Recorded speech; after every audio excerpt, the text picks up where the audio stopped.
Hello friends, आज की video में हम इंडियन पॉलिटी के एक बहुत ही इंपॉर्टेंट टॉपिक को डिटेल में कवर करेंगे जिसका नाम है सिटीजनशिप। ये सिटीजनशिप का पार्ट 2 वीडियो है। पिछली वीडियो में हमने आर्टिकल 5 को कवर कर लिया था और अब हम देखेंगे आर्टिकल 6 को। आर्टिकल 6 उन लोगों पर अप्लाई होता है जो पाकिस्तान से माइग्रेट होकर इंडिया आए। अब ये लोग 19 जुलाई 1948 से पहले आए या उसके बाद आए, इसके बेस पर सिटीजनशिप की कंडीशंस भी अलग अलग हैं। बट 19 जुलाई 1948 ही क्यों? ऐसा क्या हुआ था उस दिन? पिछली वीडियो में हमने देखा था कि 19 जुलाई 1948 वो दिन था जिस दिन परमिट सिस्टम इंट्रोड्यूस किया गया था। यानी 19 जुलाई के बाद से केवल वो ही लोग पाकिस्तान से इंडिया आ पाए जिनके पास प्रॉपर परमिशंस थी। लेकिन एक कंडीशन जो पाकिस्तान से माइग्रेट होकर आने वाले सभी लोगों पर लागू होती है, चाहे वो 19 जुलाई से पहले आए हो या बाद में। दोनों ही केस में या तो माइग्रेटेड पर्सन खुद या उसके मम्मी या पापा में से कोई या फिर उसके दादा या दादी में से किसी का तो जन्म अनडिवाइडेड इंडिया में हुआ होना चाहिए।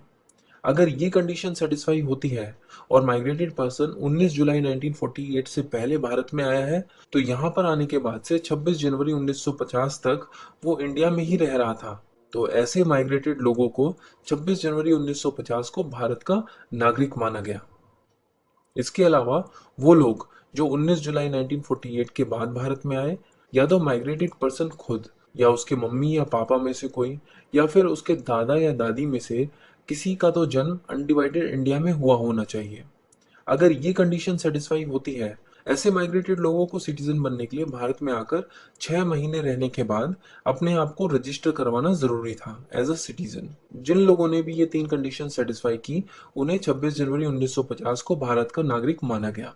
तो ये था आर्टिकल 6 जो उन लोगों पर अप्लाई होता था जो पाकिस्तान से इंडिया माइग्रेट होकर आए। अब देखते हैं आर्टिकल 7 जो उन लोगों के लिए है जो 1 मार्च 1947 के बाद पाकिस्तान चले गए थे बट बाद में 26 जनवरी 1950 से पहले पहले वापस आ गए। इन लोगों को बस इतना ही करना था कि वापस आकर इंडिया में 6 महीने रहने के बाद अपने आप को एज ए सिटीजन रजिस्टर करवाना था। और जिन लोगों ने भी ऐसा किया उन्हें 26 जनवरी 1950 को भारत का नागरिक माना गया। लेकिन यहाँ पर जो डेट है 1 मार्च 1947, इसकी क्या इंपॉर्टेंस है? तो बेसिकली ये वो डेट है जिस दिन पार्टीशन को लेकर दंगे शुरू हो गए थे, जिसके कारण हजारों लाखों लोग पलायन कर चुके थे। तो ऐसे लोग जब वापस इंडिया आए तो उन्हीं में से कौन नागरिक है और कौन नहीं, ये जानने के लिए आर्टिकल 7 बनाया गया। अब देखते हैं आर्टिकल 8। आर्टिकल 8 उन लोगों के लिए है जो इंडिया में नहीं बल्कि किसी और देश में रह रहे थे, जबकि या तो वो खुद या फिर उनके मम्मी या पापा या फिर उनके दादा या दादी में से किसी का जन्म अनडिवाइडेड इंडिया में हुआ था। जिनके लिए ये कंडीशन सेटिस्फाई होती है, वो जहां पर भी रह रहे हो, जिस भी कंट्री में रह रहे हो, वहां के इंडियन डिप्लोमेटिक या कॉन्सुलर रिप्रेजेंटेटिव के पास जाकर उन्हें अपने आप को इंडियन सिटीजन रजिस्टर करवाना था। ऐसे करने वाले लोगों को 26 जनवरी 1950 को भारत का नागरिक माना गया। इस तरह हमने 5, 6, 7 और 8 चारों आर्टिकल्स को कवर कर लिया।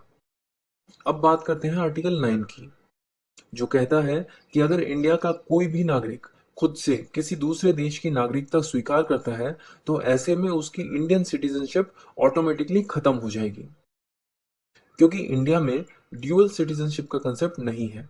अब नेक्स्ट है आर्टिकल 10। आर्टिकल 10 ये कहता है कि देखो, आर्टिकल 5 से आर्टिकल 8 ये तय करेंगे कि 26 जनवरी 1950 को कौन भारत का नागरिक माना जाएगा और कौन नहीं।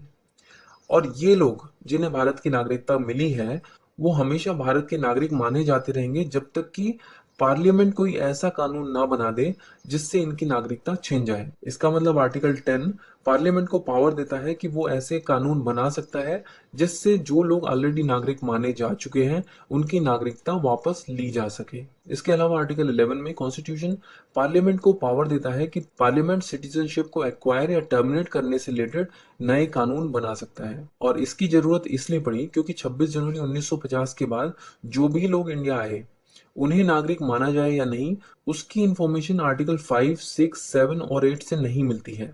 यानी ये जिम्मेदारी पार्लियामेंट को दी गई और इसीलिए पार्लियामेंट ने सिटीजनशिप एक्ट 1955 पास किया, जिसे हम नेक्स्ट वीडियो में कवर करेंगे।